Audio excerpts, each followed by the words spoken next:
Apa kabar semua jamaah? Kumaha bapak-bapak, ibu-ibu sadayana? Damai, sehat semuanya? Agama Islam ini agama yang selalu mengedepankan jamaah, bersama, tidak egois dan sendirian. Betul?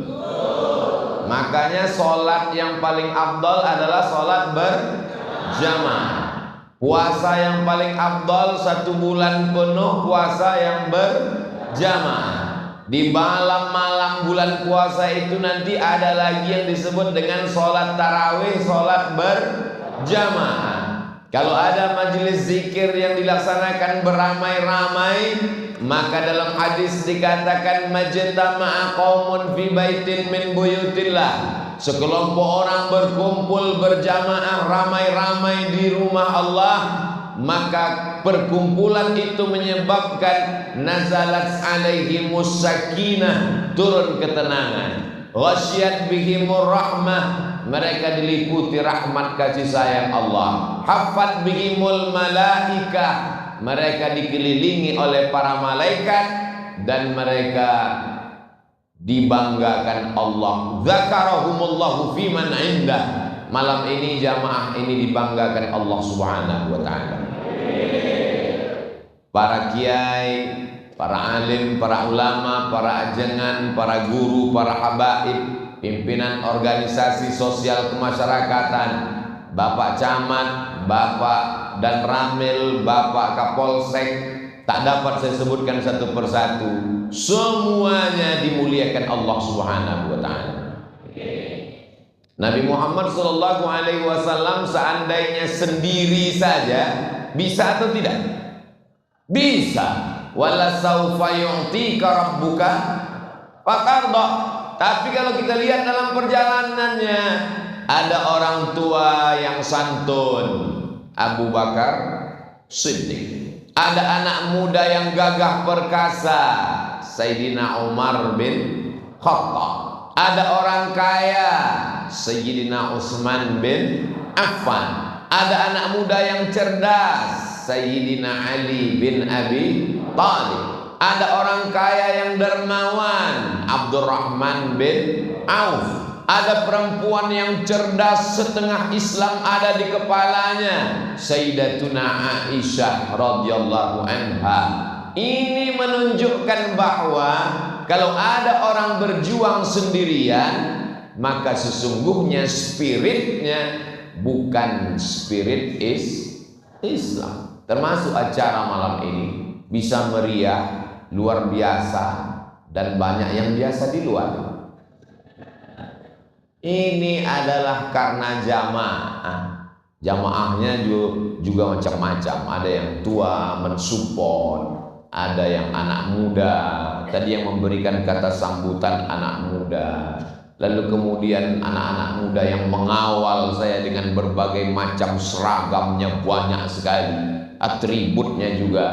Itu di mana jahitnya itu. Jadi berbagai macam bentuk peci, topi, logo, simbol, macam-macam modelnya.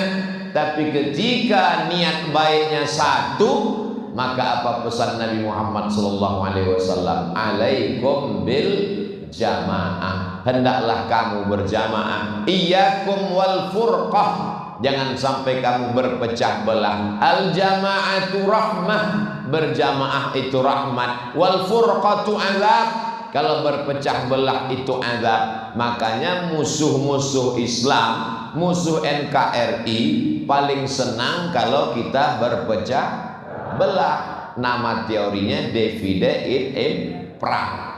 Makanya kerajaan-kerajaan itu tumbang bukan karena Belandanya kuat, tapi karena di dalam kita rapuh dan tumbang. Datanglah dia dari Amsterdam, dari Leiden, menghancurkan kita. Tapi kemudian kita bersatu. Pada tahun 1905 dipelopori oleh Haji Saman Hudi. Di Solo ada orang-orang bisnismen, pedagang-pedagang yang orientasinya bukan hanya sekedar bisnis dagang untung menang kaya, beli mobil, beli rumah, tapi ada semangat persatuan. Mereka pun berkumpul membentuk apa yang disebut dengan Sarekat Dagang Islam. Jadi kalau mengatakan perjuangan Indonesia melawan Belanda hanya dipelopori oleh tokoh nasionalis, komunis, ini orang buta huruf sejarah. Dia tidak baca. Yang pertama kali organisasi memperjuangkan Islam adalah Sarekat Dagang Islam. Mereka dagang, jual batik di Solo, dan untungnya banyak. Tapi dia hanya tidak sekedar berpikir untung. Jadi pedagang-pedagang kita setelah hijrah itu dagangnya lanjut atau berhenti? Lanjut. Ini banyak sekarang pedagang bisnismen setelah hijrah berhenti. Gimana bisnisnya, Pak? Saya sudah serahkan pada Allah. Tidak benar. Khiyarukum fil jahiliyah, khiyarukum fil Islam. Kalau sebelum hijrahnya dia pedagang, maka setelah hijrah tetap dagang. Bedanya kalau dia dulu lintah darat, semua yang di air kalau naik ke darat itu nakalnya luar biasa. Lintah darat dan buaya. Yang dulunya riba, yang dulunya narkoba, yang dulunya pakai dukun, yang dulunya pakai pesugihan, babi ngepet, anjing jangan disinggung. Itu kalau sudah hijrah, maka dia tetap dagang, tetap bisnis. Gimana kamu bedanya sebelum ngaji dengan setelah ngaji? Dulu saya sebelum ngaji, Pak Ustadz, bisnis saya, ruko saya 100 pintu. Sekarang sejauh mata memandang. Ruko siapa? Nggak tahu punya siapa. Ya mesti punya kita. Kalau tidak akan diambil orang. Lalu kemudian pada tahun berikutnya tidak hanya sekedar dagangnya, berubah menjadi Sarekat Islam. Lalu kemudian banyak takhayul, bid'ah, khurafat. Dalam ejaan bahasa Indonesia lama, khurafat itu tulisannya coerapat. Maka singkatan itu disingkat dengan TBC, takhayul, bid'ah, khurafat. Kiai Haji Ahmad Dahlan risau dengan takhayul, bid'ah, khurafat.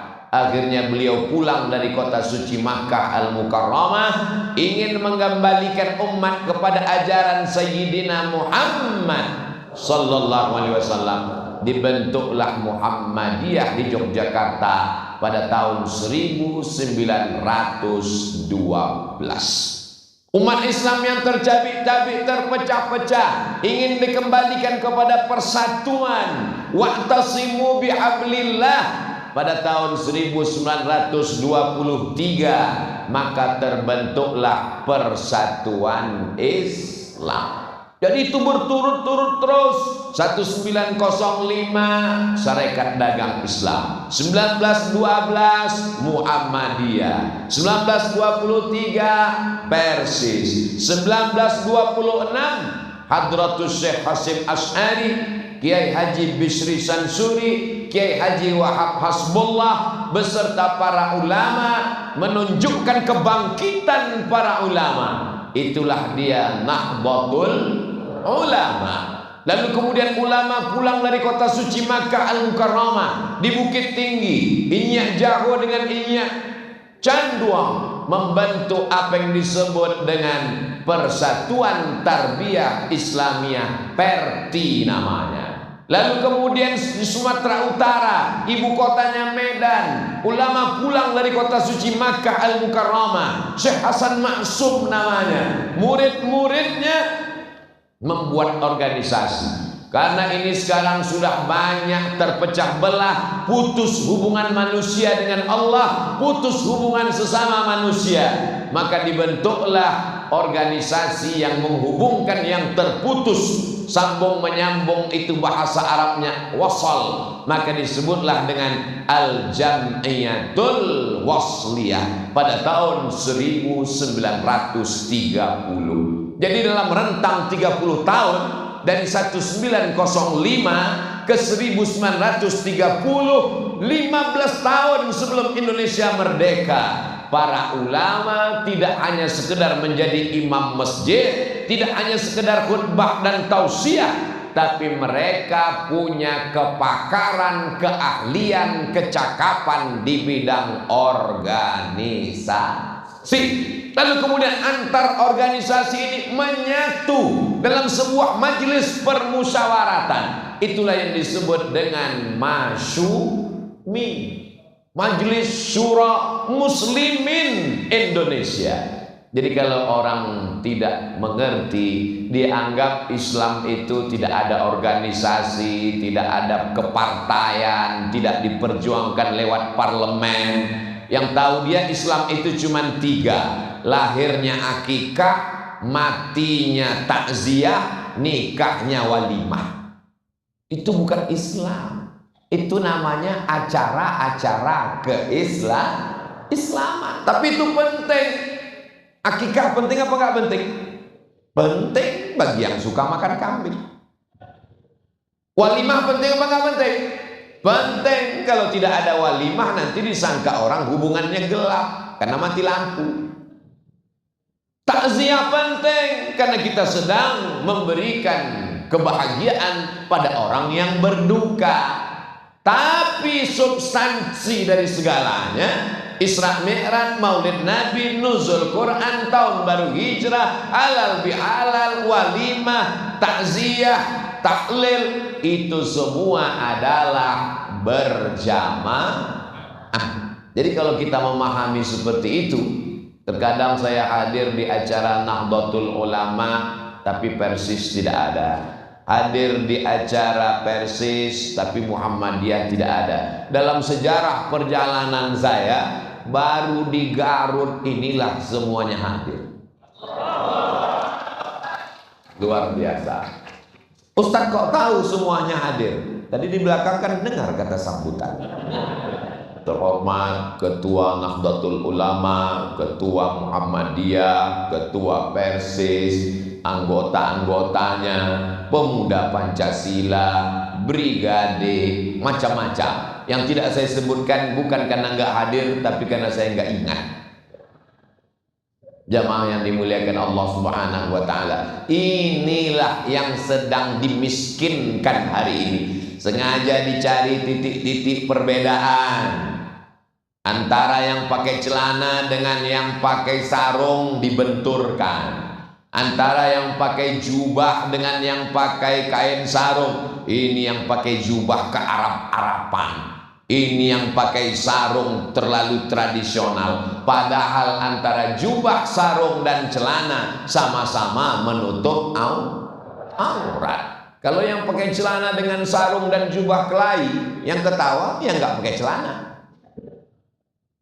Ini semua penting. Yang sudah pakai kerudung tapi masih setengah-setengah, namanya hijrah, pasrah tapi tak rela. Yang satu lagi jilbabnya sudah panjang, mestinya mereka saling berdamai, mestinya mereka saling berlapang dada untuk memanjangkan kudung jilbabnya. Tapi di lapangan justru mereka saling berkelahi antara jilbab panjang dengan jilbab pendek kelahi. Akhirnya yang ketawa yang nggak menutup kepala. Malah yang tidak menutup kepala bisa berdamai. Lalu kemudian mereka membalik logika berpikir itu. Lebih baik mana? Punya jilbab tapi suka kelahi, atau nggak pakai jilbab tapi orangnya baik? Akhirnya yang jawab pusing, karena yang nanya juga bingung. Kita terjebak pada logika-logika skolastik. Kita terjebak pada pilihan-pilihan yang tidak benar. Pilih mana? Antara orang yang pakai jilbab, suka ngaji tapi suka bicara aib orang lain, atau orang yang tidak pakai jilbab, nggak suka ngaji tapi baik. Dia lupa bahwa standar baik dalam Islam yang pertama adalah ya ayyuhalladzina iman, standar kebaikan. Mau meminang laki-laki, meminang anak perempuan, standar kebaikan yang pertama, idza ja'akum man tardawna dinan, din, agama yang pertama. Begitu juga ketika laki-laki menikahi perempuan, apa yang dipandang? Tungkahul mar'atu li arba. Perempuan itu dinikahi karena 4. Limaliha, karena hartanya. Li hasabiha, karena nasab keturunannya. Li jamaliha, karena kecantikannya. Di diniha, karena agamanya. Di akhir hadis itu apa dikatakan? Fazfar bidzatid din, pandanglah karena agama. Sekarang dibolak-balik logika berpikir itu. Jangan tanya agamanya apa, yang penting baik. Maka kita tetap sekali Islam tetap. Tapi bukan berarti setelah pulang dari pengajian ini lalu kita membakar, menghancurkan. Tidak demikian. Islam ini paling siap untuk bertetangga, berteman dan bersahabat dengan saudara yang tidak seakidah.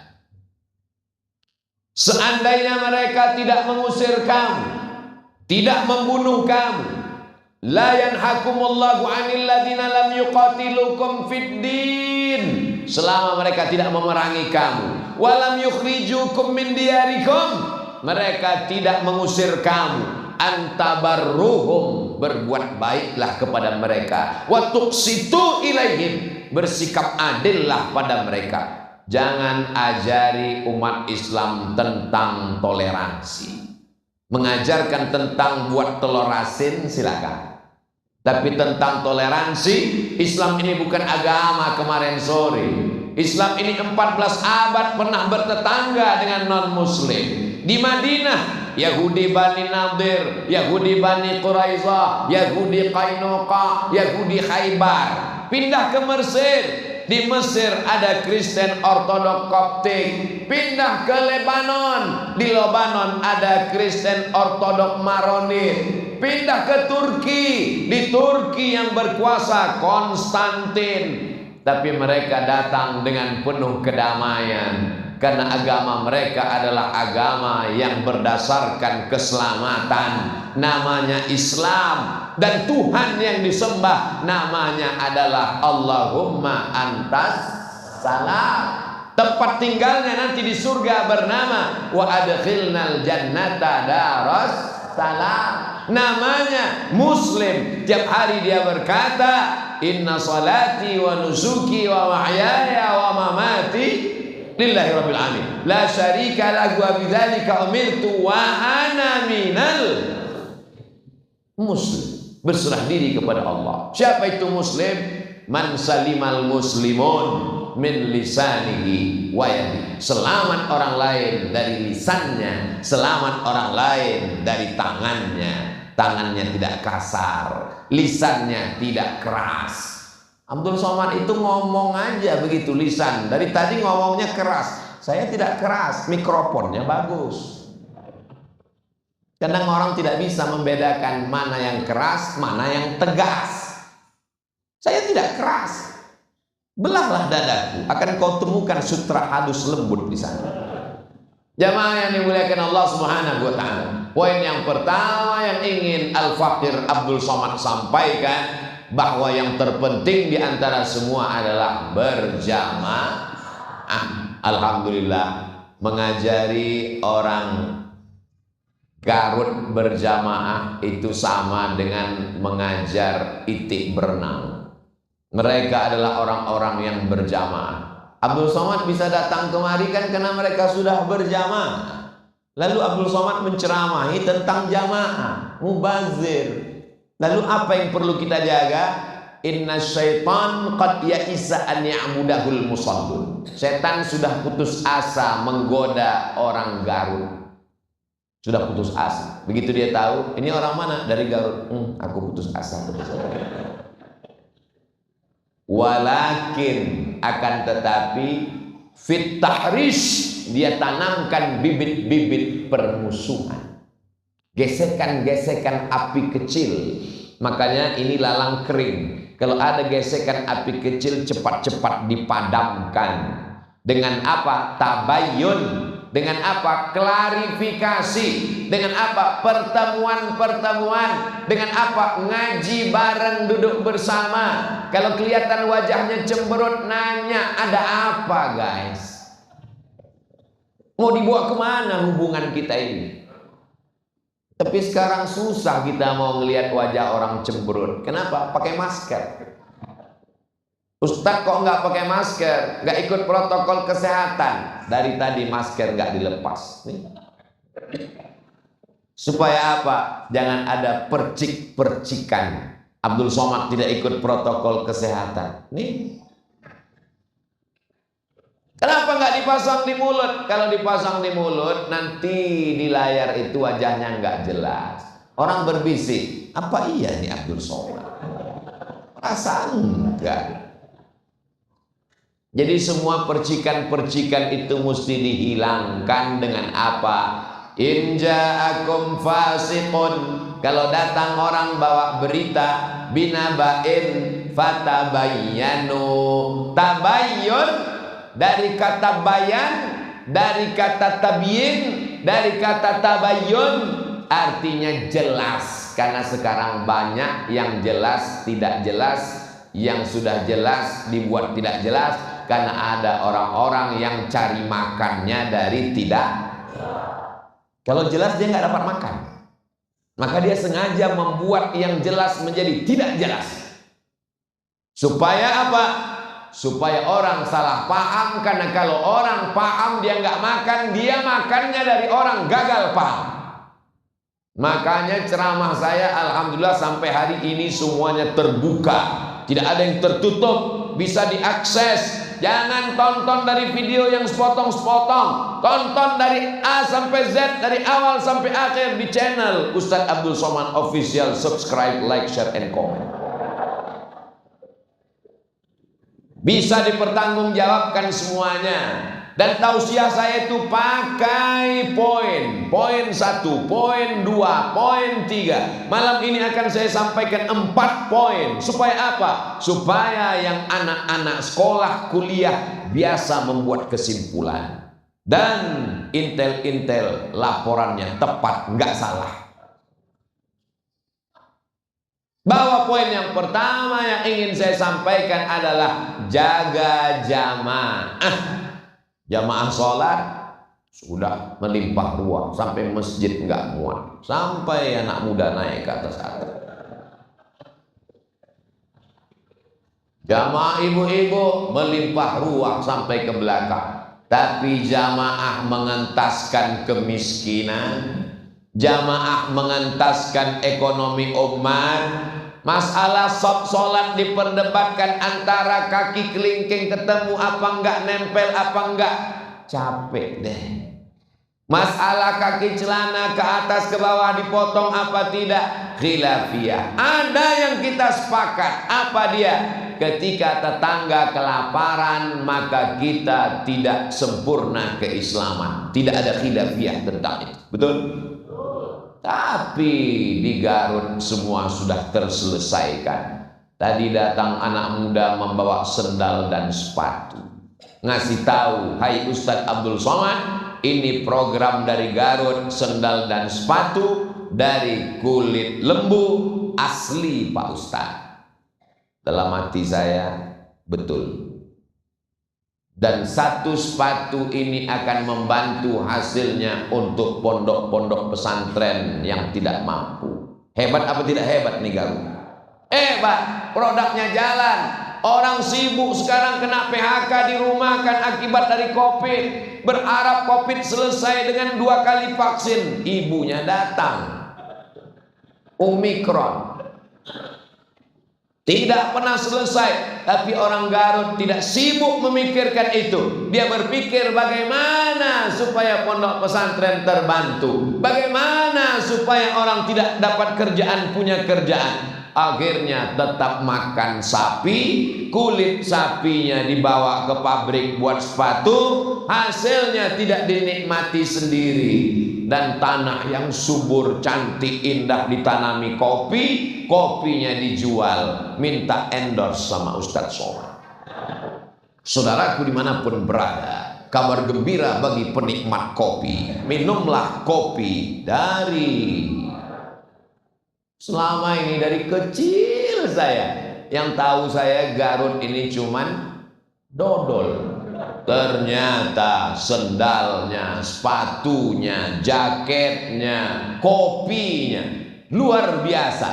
Lain sumber daya alam, lain sumber daya manusia. Manusianya juga luar biasa. Berjamaahnya luar biasa. Menjaga ini jauh lebih sulit. Tapi insya Allah saya yakin dan percaya Allah akan menurunkan pertolongan dengan berjamaah.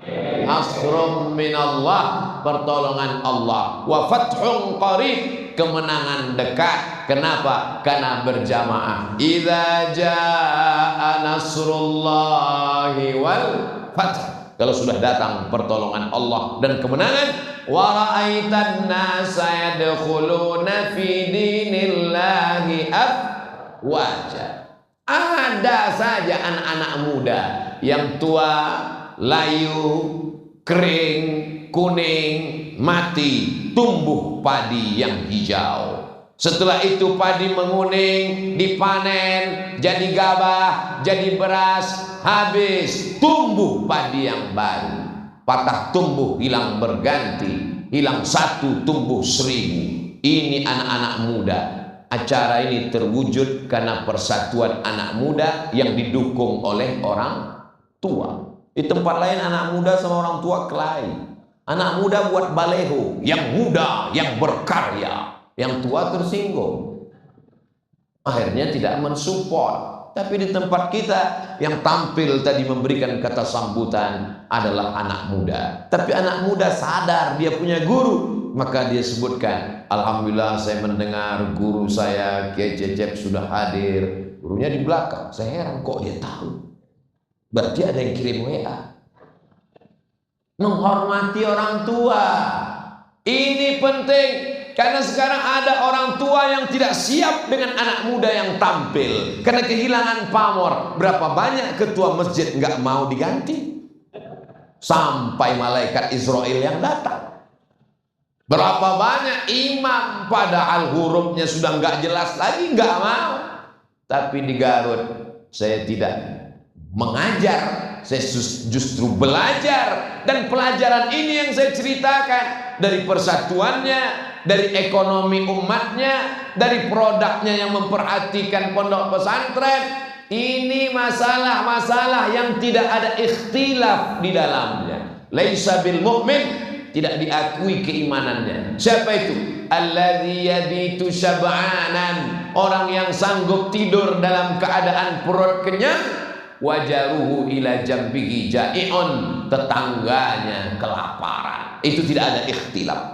Masalah kunut subuh, mazhab Syafi'i berkunut, mazhab Hanafi dan Hambali tidak berkunut, mazhab Maliki berkunut tapi sebelum rukuk, mazhab Syafi'i berkunut setelah rukuk. Ustadz Somad tergantung imamnya. Jadi Ustadz nggak mau jadi imam. Kenapa? Batuk. Paling enak jadi makmum. Tanggung jawabnya ringan. Oh kalau gitu Ustadz tidak mau bertanggung jawab. Ustadz yang meninggalkan tanggung jawab. Setiap masjid sudah ada imamnya. Imam rotib. Kenapa kita kegatalan jadi imam? Kalaupun datang orang kemari hebat luar biasa, maka yang berkuasa tetap imam rotib. Maka dia yang maju ke depan. Kemarin saya khutbah Jumat, ditanya siapa imamnya? Silakan imam tetap yang maju ke depan. Kenapa kita mesti maju menjadi imam? Saya tidak mengerti apakah masjid ini pakai usolli atau tidak. Apakah bismillahnya jahar atau sir? Apakah selesai sholat zikirnya kuat atau pelan? Apakah selesai sholat ada doa bersama atau tidak? Apakah subuhnya pakai kunut atau tidak? Paling selamat biarkan imam yang ada. Itu metode dakwah saya. Yang penting disampaikan tentang yang tidak ada ikhtilaf di dalamnya.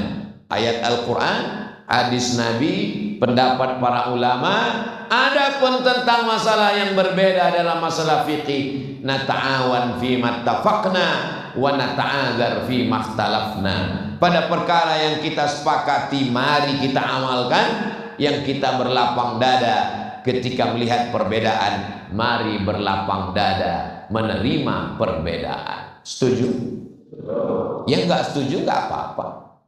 Saya biasa berbeda dengan orang lain. Jamaah yang dimuliakan Allah Subhanahu wa taala. Ini yang pertama, penting berjamaah. Yang kedua, setelah berjamaah ngumpul, targetnya apa? Ada target yang mau dicapai. Target kita apa? Oh, targetnya sekedar masjid penuh. Sudah. Targetnya masjid cantik, bagus. Sudah selesai. Marmernya sampai memanjat ke atap. Cantik. Awan sampai turun ke tengah. Balon pun ada nyangkut satu. Indah. Kacanya sudah dipasang keliling supaya jamaah di luar bisa melihat ke dalam, yang dalam bisa melihat keluar. Semua orang yang lewat dari jalan bisa melihat. Oh, ternyata tiang lebih banyak daripada orang. Yang di dalam juga bisa melihat keluar. Oh, ternyata mereka lebih banyak lalu lalang daripada sholat. Saudaraku yang berada di luar, kami melihat kamu di luar seperti melihat ikan mas koki.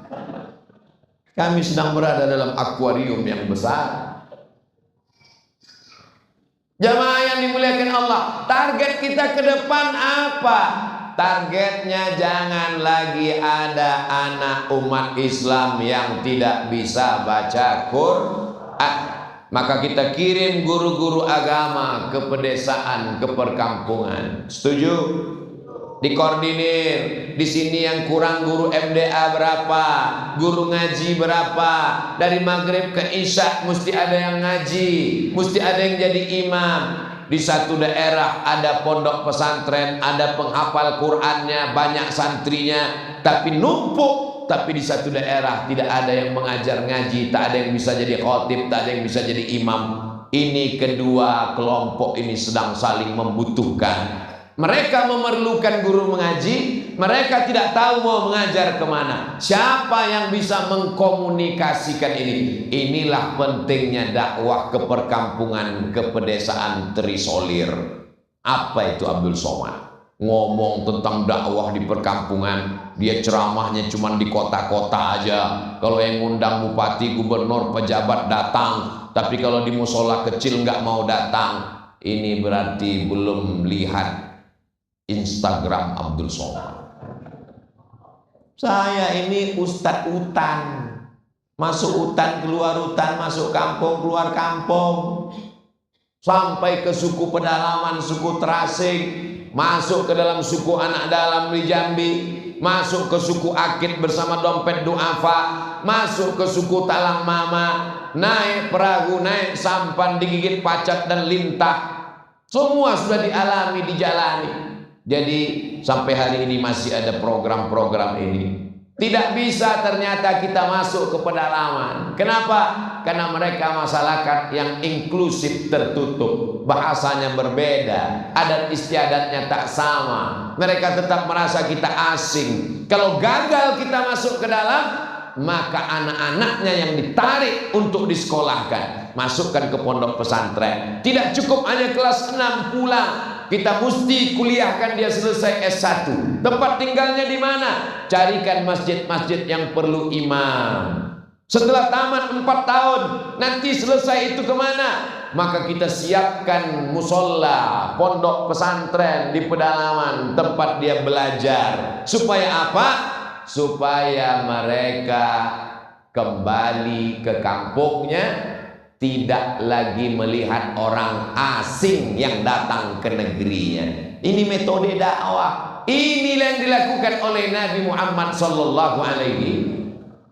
Orang Yaman belajar Islam ke Nabi, dikirim pulang. Apa kata Nabi? Uktubu li Abi Syah, tuliskan khutbahku untuk Abi Syah supaya dia pulang ke Yaman. Sebelum Nabi hijrah, itu sahabat-sahabat yang datang dari kota Al-Madinah belajar Islam ke Nabi, pulang membawa Islam. Falaula nafara min kulli firqatin minhum ta'ifatun, jangan semuanya perang, mesti ada 1-2 orang liyatafaqahu fiddin, belajar agama. Setelah dia belajar agama, dia pulang ke kampungnya, liyunziru qaumahum, untuk memberikan peringatan. Puncak akhirnya adalah la'allahum yahdzarun. Mudah-mudahan orang masyarakat di kampung menjadi orang yang takut kepada Allah Subhanahu wa taala. Setuju? Kalau saya yang masuk di desa terasing di Jawa Barat, di masyarakat Sunda, mungkin tidak diterima. Kenapa? Karena saya ngomongnya terlalu keras. Orang Sunda ini kan lembut. Gimana Bapak? Apa kabar? Sehat? Kalau apa kabar? Sehat? Ini kaget dia, nggak sesuai.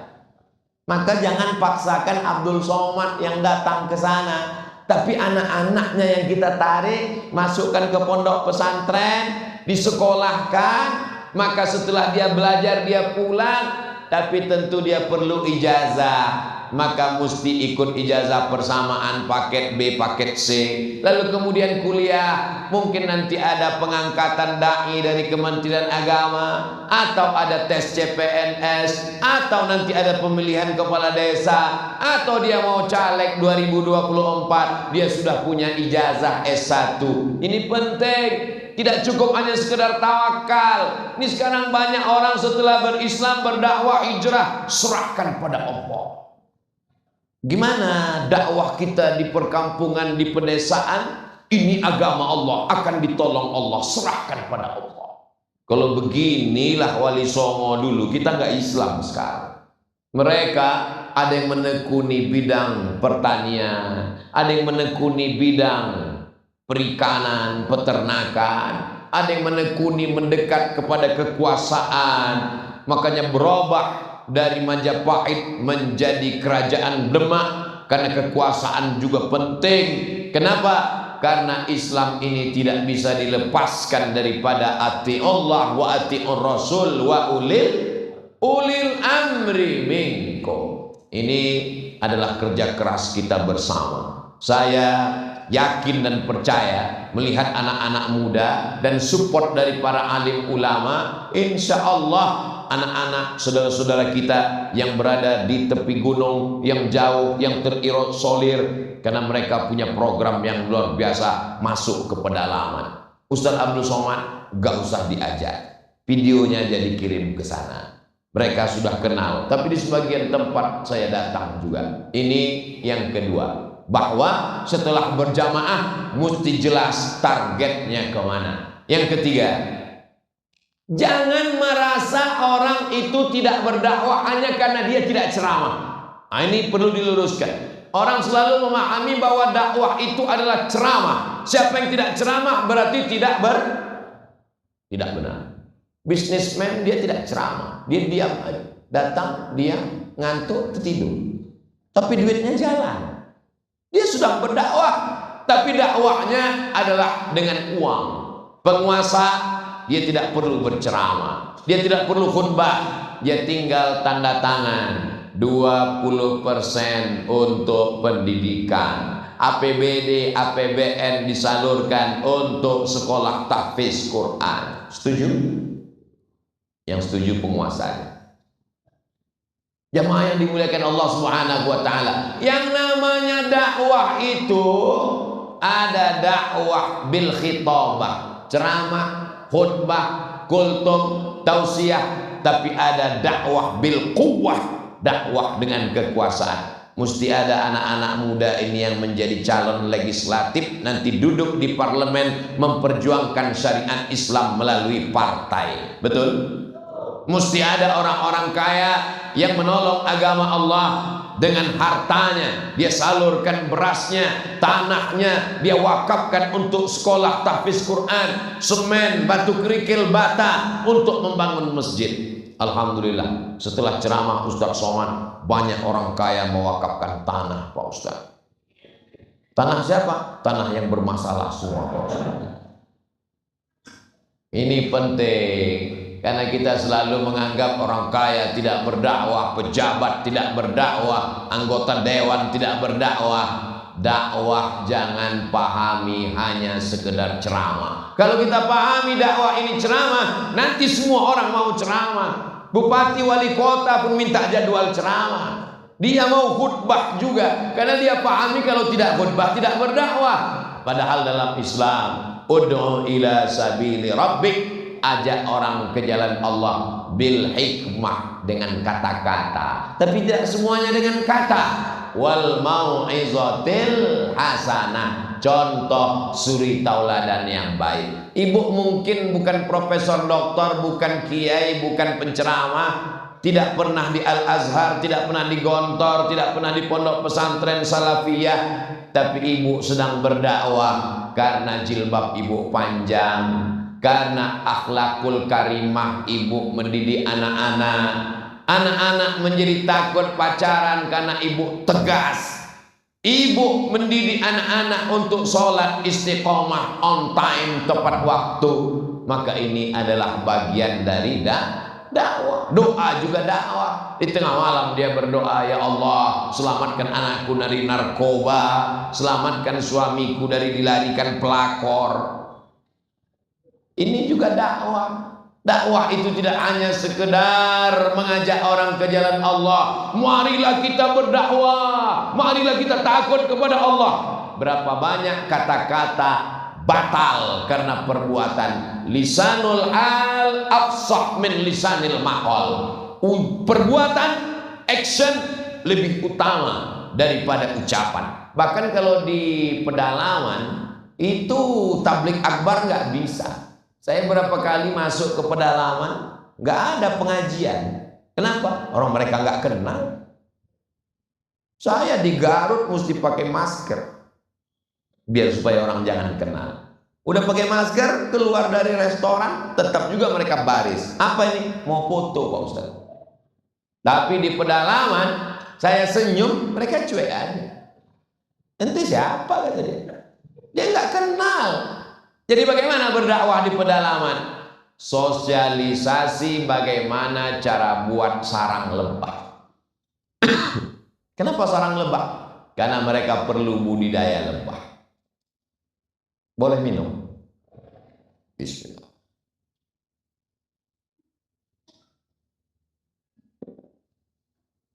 Ada suara saya di belakang. Di pedalaman justru yang ampuh adalah dokter-dokter. Makanya kami masuk ke pedalaman membawa bapak ibu dokter perawat, cek kesehatan gratis. Ibu-ibu hamil gratis. Khitan gratis. Makanya kalau ada adik-adik dari fakultas kedokteran, buat dakwah pedalaman, khitan gratis. Daftarkan anak dan suami Anda. Ini lebih bermakna. Kenapa demikian? Karena di dalam mereka tidak mengenal ceramah.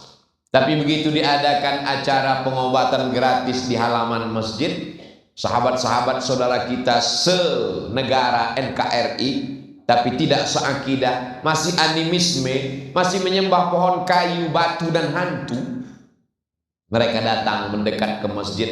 Ketika masuk waktu sholat, mohon maaf Bapak Ibu, kami sholat dulu ya. Mereka duduk, selesai. Mereka bawakan kita kelapa untuk minum. Dia tahu kita tidak minum dari tempat mungkin bekas khamar, lalu kita minum air kelapa.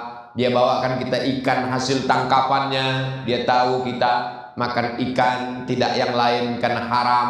Dia tahu, mengerti.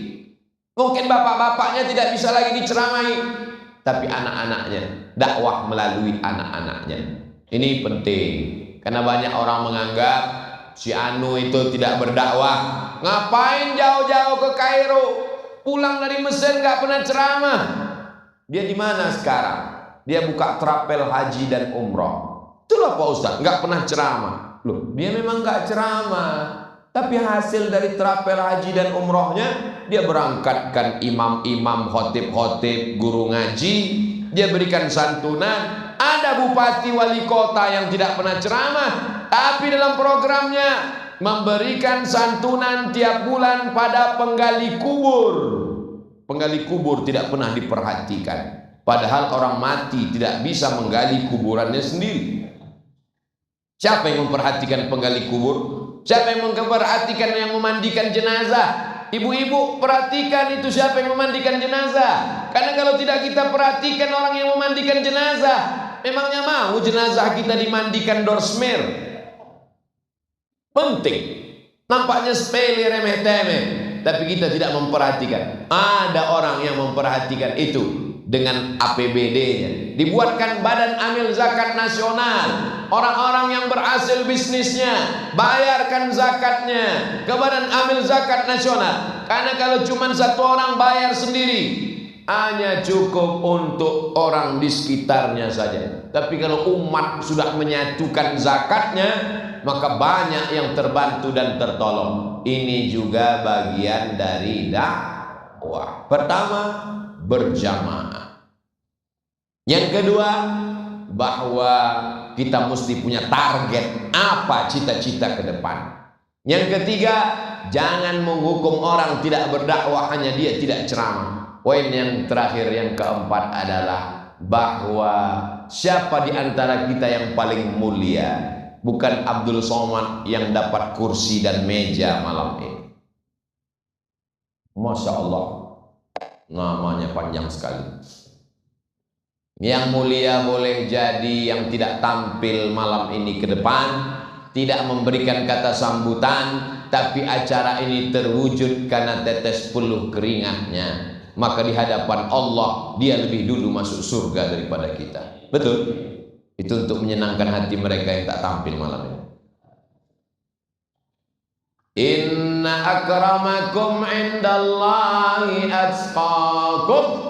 Yang paling mulia di sisi Allah adalah yang paling takwa, paling takut kepada Allah. Jadi saya takut dalam hati saya, di tengah malam saya bangun sendirian, ada rasa takut. Jangan-jangan amal ceramahku ini sudah habis, dihabiskan oleh follower, viewer, dan subscriber. Apalagi yang tertinggal? Yang tertinggal hanya Allahumma sholli ala Sayyidina Muhammad wa ala ali Sayyidina Muhammad. Jangan pernah angkuh dengan amal kita. Kalau bukan karena saya, gak jadi acara itu kemarin. Kalau bukan karena kami, gak terwujud. Ini bisikan-bisikan setan. Tapi jangan lupa, setan itu kerjanya cuma ngipas-ngipas aja. Kalau tidak ada apinya, setengah mati ngipas tidak akan mungkin terbakar, karena tidak ada api. Apinya itu datang dari kita. Setan hanya nambah saja. Jadi sebetulnya setan ini pun tidak terlalu salah juga. Kadang kasihan juga kita dengan setan. Dikit-dikit setan, dikit-dikit setan. Kata setan, aku cuma dikit. Kita yang salah. Kita yang menghidupkan apinya. Api keangkuhan, api kesombongan, api egois. Karena saya, karena kami, karena ormas kami, karena komunitas kami, karena persahabatan kami. Makanya semuanya berawal mesti wa ma umiru illa liya'budullah mukhlisin, ikhlas. Air kalau bercampur dengan daun teh jadi air teh. Kalau bercampur dengan biji kopi, air kopi. Kalau bercampur dengan susu kambing, jadi air susu. Bercampur dengan gula, jadi air manis. Tapi air yang tidak bercampur dengan apa-apa, itulah dia air yang ikhlas. Malam ini saya dikasih air ikhlas. Ustadz, jangan dikasih air yang bercampur, karena lehernya panas. Kalau dikasih air gula, pita suaranya rusak. Kasihlah dia air yang ikhlas, yang tidak tercampur, terkontaminasi dengan apa. Apa iya Abdul Somad itu ikhlas? Jangan-jangan dia datang kan karena diundang. Dia semangat kan karena orang ramai. Dia semangat kan karena mikrofon sound sistemnya bagus. Sama seperti orang kuliah. Kamu cari ilmu apa cari ijazah? Saya cari ilmu. Kalau cari ilmu nggak usah urus ijazah. Kamu nikah karena ngelihat wajahnya atau cinta? Karena cinta. Kalau memang betul cinta, jatuh cinta dengan nenek-nenek. Itulah cinta yang paling ikhlas. Jadi kalau ada anak muda masih update status, bukan berarti merusak keikhlasannya. Kalau malam ini ada yang posting berita, bukan berarti merusak keikhlasannya. Justru yang tidak jadi beramal karena takut dipuji, itu justru menjadi riya. Kata Imam Fudail bin Iyad, dikutip oleh Imam Al-Ghazali dalam kitab Ihya Ulumuddin, tarkul amal li ajlin nas riya. Tidak jadi beramal karena takut dipuji orang, riya. Kamu sudah menggabungkan diri dengan remaja masjid, saya takut riya. Kamu nggak ikut gerakan anak muda, saya takut riya. Kamu nggak ke masjid, saya sholatnya di rumah, takut riya. Pas ditanya orang di rumah, Pak, Bu, Bapak sholat di rumah? Enggak juga. Terus sholatnya di mana? Di Masjidil Haram. Bagaimana kita mau memperbaiki hati kita kalau kita tidak beramal? Jadi anak-anak muda yang sudah sholat di masjid, satu gang satu jalan memujimu, kau tetap ke masjid. Anjing menggonggong kapilah. Baru ini saya nyebut anjing, sudah hampir 1 jam. Jamaah yang dimuliakan Allah Subhanahu wa Ta'ala, kalau ada yang muji-muji kalian anak muda, mau kemana? Mau ke masjid, doakan adik ya. Mau kemana? Mau ke masjid. Kemari anak muda yang ke masjid itu 2 hari sholat, habis itu mati. Itu adalah ujian. Bro, ayo kita ngaji yuk. Masa kita mabuk-mabuk terus? Masa kita sakau-sakau terus? Urus surgamu, jangan urus neraka. Ini ujian dakwah. Aku mabuk, uangku. Aku sakau, diriku. Aku pakai narkoba, bukan urusanmu. Memang bukan urusanku. Tapi kalau gempa tsunami datang, yang hancur bukan cuman rumahmu, rumahku juga ikut datang. Memangnya kalau bumi ini bergoncang, cuman rumah yang mabuk aja yang bergoncang? Rumah yang ke masjid, masjidnya pun bergoncang juga. Memangnya kalau banjir bandang datang, airnya ngelihat, kita masuk kemana ya? Ke rumah ini aja yang sakau nih. Masuk semuanya. Makanya kita diajarkan amar ma'ruf nahi munkar. Tapi kalau ada kawan yang hijrah, yang taubat, jangan katakan gara-gara saya. Kenapa dia sekarang nggak minum lagi? Saya yang menyelamatkan dia. Kalau enggak udah masuk neraka jahanam itu. Karena Allahumma hdina, berikan kami hidayah. Wahdi bina, orang lain dapat hidayah melalui jalan. Bisa jadi karena lisan, tapi bisa jadi bukan karena lisan. Kamu tobatnya kenapa? Pernah dia ceramahi kamu? Enggak. Terus kamu tobat kenapa? Saya ngelihat dia waktu anaknya operasi, dia tetap sholat berjamaah. Disitulah saya terkagum-kagum dengan dia. Malah saya nggak respect dengan si Anu itu. Bolak-balik ngajak sholat berjamaah, tapi nggak sholat berjamaah. Ini semua adalah dakwah. Dakwah mengajak orang ke jalan Allah. Tapi siapa yang paling mulia di antara kita? Yang mulia adalah yang paling ikhlas. Doakan Abdul Somad mati dalam keadaan la ilaha illallah. Doakan guru-guru kita semuanya panjang umur, sehat badan. Kiai kita matta'anallahu bituli umurihim, kita mendapatkan nikmat barokah karena usia mereka panjang insyaallah. Amin. Seandainya umur kita sampai besok pagi, tambahan amal soleh. Seandainya kita mati malam ini, berhenti dari buat dosa. Simple, tidak ribet, tidak jelimet, tidak susah, tidak payah. Ustadz Somad, kami akan berangkat ke Papua. Tolong doakan kami berjihad karena kami menjaga NKRI. Andai kau duduk di rumahmu dengan istrimu, dengan anakmu, pun tetap mati kalau ajal tiba. Berapa banyak orang mati habis jogging? Berapa banyak orang mati sedang ceramah? Berapa banyak orang mati sedang baca Quran? Berapa banyak orang mati sedang tidur? Berapa banyak orang yang perang tapi tidak mati, pulang dalam keadaan sehat? Mati kuasa Allah. La haula wala quwata illa billah. Berangkatlah menjaga NKRI. Selamatkan Indonesia. Selamatkan persatuan bangsa. kuatkan istri dan anak di rumah. Kalau tak mati, kata Allah, tidak. Tapi jangan gara-gara ini lalu besok pergi kerja nggak pakai helm. Istrinya nanya, nggak pakai helm? Kalau tidak mati, kata Allah. Memang nggak mati, tapi kena tilang. Jamaah yang dimuliakan Allah Subhanahu wa Ta'ala, ini sekarang ada orang yang amat sangat menjaga hatinya, takut nggak ikhlas lalu tidak beramal. Ada orang yang semangat beramal, tapi karena ingin dinilai orang lain, kedua-duanya tidak benar. Kita beramal, kalau ada bisikan-bisikan dalam hati, istighfar, minta tolong kepada Allah. Pujian tidak membuat engkau melambung, hinaan tidak membuat engkau murung. Like tidak membuat engkau semangat, dislike tidak membuat engkau kehilangan semangat. Ustadz sudah sampai ke level itu? Belum. Terus kalau Ustadz ngelihat dislike gimana? Ya lanjut aja terus. Tinggal balik jempol aja kan? Haters and lovers, dua-duanya tetap ada. Dunia ini tidak pernah kosong dari orang baik dan orang jahat. Pernahkah dunia ini kosong dari orang baik? Tidak. Pernahkah dunia ini kosong dari orang jahat? Tidak. Adakah manusia yang jahat terus gak ada baiknya? Tidak. Ada kawan saya Pak Ustadz jahat terus, berarti setan.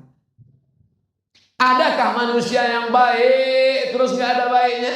Gak ada. Kalau baik terus gak ada salahnya, malaikat. Salah terus gak ada baiknya, setan. Kita bukan setan dan bukan pula malaikat. Kita adalah manusia, kadang baik, kadang jahat. Tapi ada yang levelnya sudah mutmainnah. Ya ayyatuhan nafsul mutmainnah. Subuh berjamaah, duha, istiqomah, zuhur berjamaah, nggak pacaran, ikut ngaji. Mudah-mudahan anak muda yang hadir malam ini yang pacaran segera putus. Lebih 40 putus semua kayaknya. Putus menjelang subuh, besok duha dipinang dengan bismillah. Yang bilang amin yang udah ada calon aja. Yang belum ada calon, Allah akan mendatangkan calonnya insyaallah. Kuat sekali amin. Sulitkah bagi Allah mempertemukan engkau? Tidak ada yang sulit. Man from laki-laki dari Mars, woman from Venus, perempuan dari planet Venus bertemu di planet bumi, kata orang barat. Jadi orang barat ceritanya dunia ilmiah. Perempuan dari Venus, laki-laki dari Mars ketemu di bumi. Tapi kalau orang Indonesia, asam di gunung, garam di laut, ketemunya dalam restoran. Dia selalu cerita kuliner, makan dan makan. Tapi sebenarnya itu filosofi supaya kita tidak putus asa bahwa Allah punya kuasa. Langkah, rezeki, pertemuan, maut, kita hanya mengusahakan. Tapi ketentuan akhirnya adalah innama amruhu idza arada syai'an ayyaqula lahu kun fayakun. Sama seperti kedatangan saya malam ini. Berapa banyak yang sudah kita rencanakan tertunda, tidak jadi, ada saja halangan. Tapi kalau Allah sudah menghendaki, akhirnya kita bertemu. Berapa banyak pertemuan yang sudah direncanakan, terhalang karena mati lampu, terhalang karena hujan lebat, terhalang karena sound system rusak, terhalang karena ustadznya sakit. Tapi berapa banyak pula yang pengumumannya, Ustadz Somad lihat nih fotonya di masjid sudah melimpah ruah. Kapan ini diumumkan? Siang tadi, baru siang diumumkan, jamaah sudah datang melimpah ruah. Siapa yang mengikat hati manusia sebanyak ini? Apa ada pembagian sembako ini? Apa ada pembagian sawer dari caleg ini? Tidak ada. 2024 masih jauh. Ini yang membuat datang adalah kecintaan kepada Nabi Muhammad sallallahu alaihi wasallam. Hai Abdul Somad, selama yang kau sampaikan ayat Quran, selama yang kau sampaikan hadis Nabi, selama yang kau sampaikan solawat yang baik-baik, kami ikut dengan engkau. Tapi begitu engkau salah, engkau melenceng, kami yang akan meluruskan engkau pertama kali. Siap? Abdul Somad diikuti karena benar. Abdul Somad kalau salah, maka luruskan dia. Jangan sampai keyakinan kita like and dislike. Kalau kita senang, walaupun orang itu salah, tetap kita ikut. Tapi kalau kita benci, walaupun orang itu benar, selalu dianggap salah. Itu bukan ajaran Islam. Itu ajaran like and dislike. Kita tidak demikian.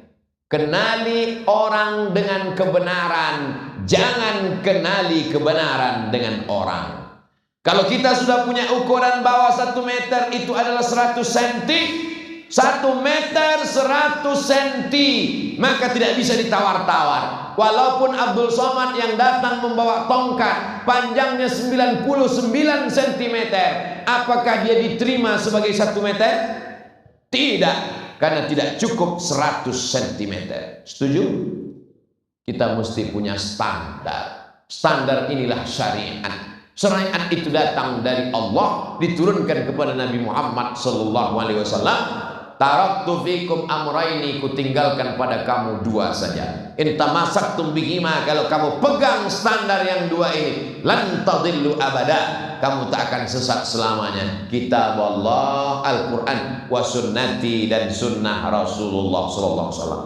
Tapi Quran tak bisa menjelaskan dirinya sendiri, hadis mesti dijelaskan. Maka tambah satu lagi, al ulama warasatul anbiya. Fas'alu ahla dzikri, tanya ulama, in kuntum la ta'lamun, kalau kamu tidak tahu. Saya mulai tadi jam 8.20, sekarang jam 9.20, 60 menit kita bersama, masih pakai protokoler yang lama, 600 ml. Jamaah yang dimuliakan Allah Subhanahu wa taala, kalau ada yang bertanya siapa yang hadir tausiah tadi, Ustadz Somad, apa yang dia bicarakan? 4 poin. Apa yang 4 itu? Aku pun gak ingat karena ngantuk betul tadi, berat kepalaku. Tapi insya Allah ada yang mengingatkan kita, sahabat-sahabat kita yang merekam melalui kamera yang banyak sekali, ada di kanan, ada di kiri, ada di samping, macam-macam. Mudah-mudahan baterainya nggak habis. Itulah yang dapat saya sampaikan. Yang baik datang dari Allah, yang tidak baik dari Al-Faqir Abdul Somad. Untuk segala kebaikan kita bermunajat kepada Allah. Mudah-mudahan doa kita diperkenankan Allah Subhanahu wa taala.